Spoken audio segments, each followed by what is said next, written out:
आसान सवाल पूछता हूँ। अभी हम सब ने ना तुम्हें फोन पर बात करते हुए सुना। कोई यहाँ तुम्हें गाड़ी देने के लिए आ रहा है ना? यही यही बात है ना? तो क्या तुम ये बता सकते हो कि तुमने इस गाड़ी को कितने महीने पहले ऑर्डर किया था?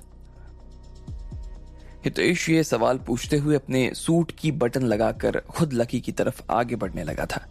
उसने अपनी चमकती हुई आंखों से लकी की आंखों में अंदर तक झांकते हुए देखा और बोला, देखो, अगर तुम इसका जवाब नहीं दे सकते हो तो समझदारी इसी में होगी कि तुम हिमांशी का हाथ छोड़ो और अभी के अभी यहां से निकल जाओ।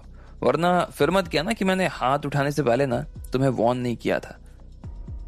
हाँ, हितेश टाइकोंडो में ब्लैक बेल्ट है, इसलिए अपनी दांत संभाल कर रखना लकी। पीछे से शिवानी ने चिल्लाते हुए कहा, तुम क्यों इसे?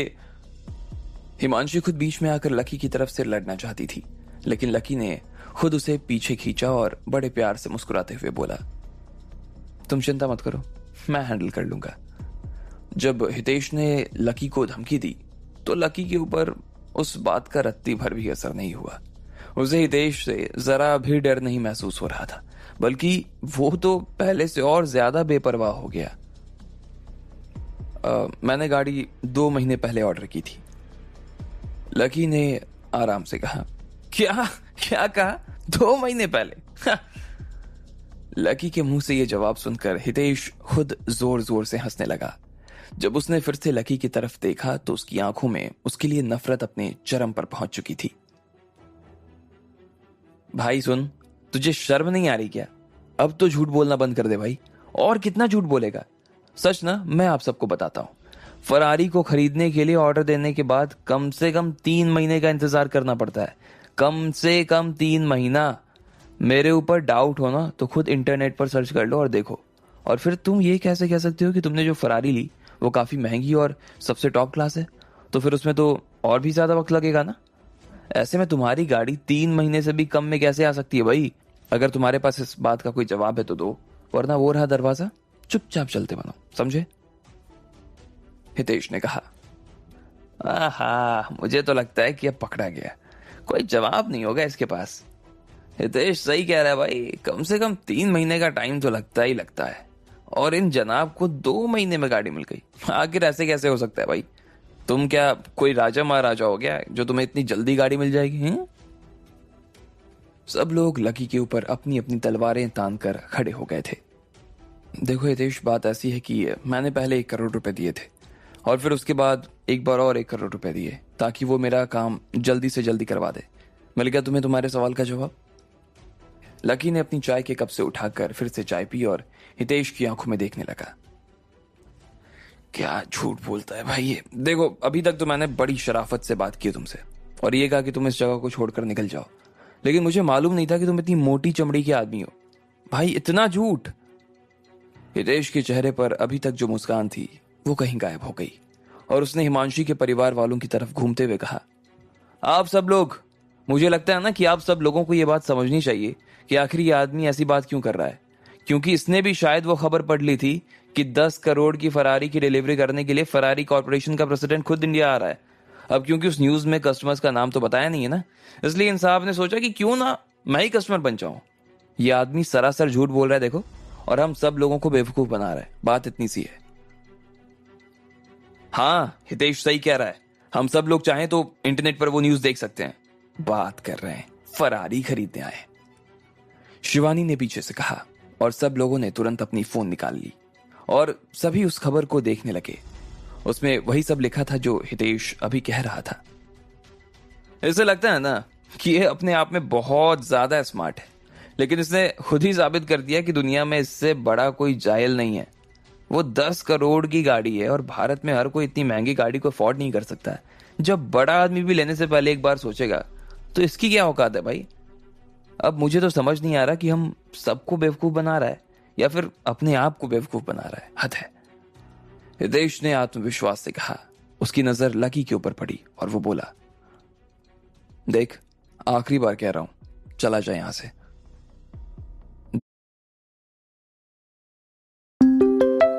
देखो हितेश, तुम जो भी सोच रहे हो वो सब तुम्हारे मन का वहम है और कुछ नहीं। तुम मुझे ऐसे कैसे बाहर निकाल सकते हो बिना रीजन के? तो मैं यहां से बाहर नहीं जाने वाला अब, समझ गए? लकी ने कहा और हितेश के सामने देखा। अचानक से उसे झटका लगा और उसे जोर से खांसी आ गई। कितना बेशर्म आदमी है भाई ये। हाँ, मैंने अपनी जिंदगी में इतना बेशर्म आदमी तो नहीं देखा। हितेश, मुझे नहीं लगता ये आदमी बातों से मान सकता है। तुम्हें जो करना है ना, तुम इसके साथ करना शुरू करो। ठीक है, तो अब जब तुम खुद बाहर नहीं जाना चाहते हो तो मुझे ही तुम्हें जबरदस्ती बाहर भेजना पड़ेगा। लेकिन तुम यहां से अपने घर नहीं जा पाओगे। तुम यहां से जाओगे सीधा हॉस्पिटल, समझे? हितेश ने कहा। उसके बाद उसने अपनी उंगलियां चटखाई और फिर कट कट की आवाज के बाद वो लकी की तरफ बढ़ने लगा। भाड़ में जाओ, इसे हाथ लगाने के बारे में ना सोचना भी मत। हिमांशी ने अपने दोनों हाथ फैला लिए और वो लकी के सामने आकर खड़ी हो गई। अरे नहीं हिमांशी, ठीक है, आने दो, आओ भैया। लकी ने हिमांशी को पीछे हटाया और फिर प्यार से कुर्सी पर बैठा दिया। हिमांशी को बहुत डर लग रहा था। उसे लग रहा था कि लकी उसकी वजह से यहां आया था और कहीं उसी की वजह से लकी की जान ना चली जाए या उसे कोई बड़ी चोट ना आ जाए। अगर लकी की तबीयत ठीक होती तो हिमांशी जानती थी कि हितेश का लकी से कोई मुकाबला नहीं था, लेकिन अब चूंकि उसकी तबीयत ठीक नहीं थी इसलिए हिमांशी को चिंता हो रही थी। सुनो, मैं तुम्हारे भले के लिए कह रहा हूं कि तुम मुझे हाथ मत लगाना, क्योंकि अगर तुमने ऐसा किया ना, बहुत पछताओगे। लकी के चेहरे पर एक मुस्कान थी और वो कुर्सी पर आकर बैठ गया था। उसे हितेश को देखकर या इतने सारे लोगों के बीच में जरा भी डर नहीं लग रहा था, लेकिन वो इतना शांत कैसे हो सकता था? हितेश यही सब सोचकर घबराए जा रहा था। वो तो प्रोफेशनल टाइकोंडो प्लेयर रह चुका था और अपने दुश्मनों को वो अच्छे से समझता भी था। वो उसे पहले ही भांप लेता था। ना तो उसे लकी की तरफ से उसके ऊपर हमला करने का कोई अंदेशा मिल रहा था और ना ही लकी उसके ऊपर किसी तरह का दबाव बनाने की कोशिश कर रहा था। लेकिन जिस शांति से लकी उसके सामने खड़ा होकर बात कर रहा था, उससे ना जाने कि उसे थोड़ा सा डर महसूस होने लगा। उसे अपने दिल में एक अजीब सा खतरा महसूस होना शुरू हो गया। तुमने वो बात भी सही सुनी है जो मैं फोन पर कह रहा था। थोड़ी ही देर में कोई मेरी गाड़ी यहां पर पहुंचाने के लिए आने वाला है। मैंने जो कहा है सच है और थोड़ी देर में सच तुम लोगों के सामने खुद ब खुद आ ही जाएगा। तो फिर इतनी जल्दी दिखाने की क्या जरूरत है? लकी ने शुरुआत से लेकर अंत तक काफी शांति से उससे बात करते हुए कहा। अच्छा चलो, ये भी करके देख ही लेते हैं, ताकि बाद में तुम्हें यह कहने का मौका ना मिले कि हम लोग तुम्हें बुली करने की कोशिश कर रहे थे। लेकिन अगर हमें तुम्हारी गाड़ी आती हुई नजर नहीं आई तो मुझे लगता है कि तुम्हें अच्छी तरह से मालूम होगा कि तुम कहां पर जाने वाले हो। अगर तुम खुद उठकर नहीं गए ना, तो मैं बता रहा हूं, तुम्हें कहीं जाने के लायक नहीं छोड़ूंगा। लकी ने उसकी तरफ देखा और एक पल देखने के बाद उसने हाँ में गर्दन हिला दी। अब हितेश को इस बात से डर लग रहा था कि उसने लकी को बाहर निकल जाने के लिए बहुत कुछ बोल दिया था। उसे लग रहा था कि उसे इतना कुछ नहीं बोलना चाहिए था। ठीक इसी वक्त जब लोग शांति से बैठकर गाड़ी के आने का इंतजार कर रहे थे तो थोड़ी ही देर बाद आंगन में एक लाइट जोर से चमकने लगी। एक नीले रंग की गाड़ी आंगन में अंदर की तरफ आने लगी। ये तो फरारी है। एक आदमी जो कि गेट के पास खड़ा था, उसने गाड़ी को देखा और उसके बाद उसे थोड़ी देर ऑब्जर्व करने के बाद खुशी से झूम उठा। क्या कहा? सच में फरारी है? हर कोई उसे देखने के लिए अपनी सीट से खड़ा हो गया। सब लोग तो उसे गाड़ी को देखने के लिए दरवाजे के पास तक दौड़ गए थे और आती हुई गाड़ी को आंखें फाड़ कर ऐसे देख रहे थे जैसे इससे पहले तो उसने कभी गाड़ी ही नहीं देखी थी। यार, ये तो सच में फरारी है। एक नीले रंग की फरारी गेट के सामने आकर खड़ी हो गई। इसका मतलब यह है कि यह बंदा जो कह रहा है सही कह रहा था। सब लोगों को मानो अब सांप सूंघ गया था। किसी के दिल की धड़कन तेज हो गई थी तो किसी की सांसें। अरे तुम लोग बेकार की बातें बनाना बंद करो, ये हितेश की फरारी है। शिवानी ने सब लोगों के हो रहे भ्रम को दूर करते हुए कहा। बाकी सब लोग जिनके एक पल के लिए होश उड़ गए थे वो वापस अपनी दुनिया में आ गए और उनके दिल में अब हितेश के लिए इज्जत बढ़ गई। मैंने कहा था ना, ये गाड़ी इस बच्चे की हो ही नहीं सकती। ये हमें बना रहा है बेवकूफ, लेकिन हम बन नहीं पा रहे। इसके जैसा आदमी कैसे फरारी चला सकता है यार? हाँ, लेकिन ये इतनी जल्दी बंबई से यहां कैसे आ गई भाई? शिवम ने पूछा।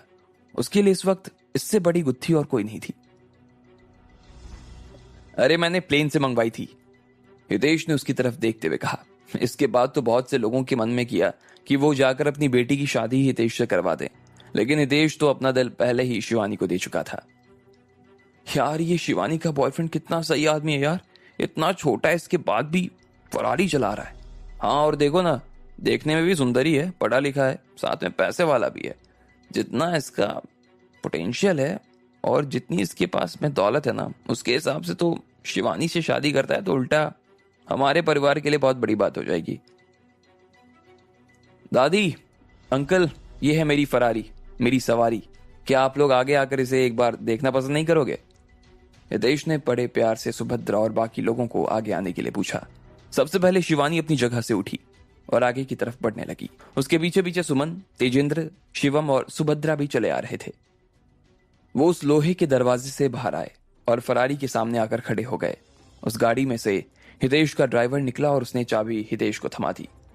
मैंने ये गाड़ी ना 1 साल पहले ऑर्डर की थी, इसे आने में 6 महीने लग गए और मैंने इसके लिए 4 करोड़ रुपए दिए थे। जब मेरी ये गाड़ी बन रही थी ना, तब मैंने खुद उसमें काफी सारे चेंजेस करवाए थे, तब जाकर ये गाड़ी बनकर बाहर आई थी। मेरी गाड़ी ना टॉप 30% में आती है, यानी जितनी भी अभी तक बिकी है ना, उसमें महंगी के मामले में ये 30% में से है। उसकी गाड़ी देखकर इधर हिमांशी को डर लगने लगा था। वो देख पा रही थी कि लकी के चेहरे पर तो कोई शिकन ही नहीं थी, लेकिन वो बुरी तरह घबरा रही थी। क्या सच में लकी की फरारी आने वाली थी? आपको क्या लगता है, क्या होंगे इन सभी सवालों के जवाब?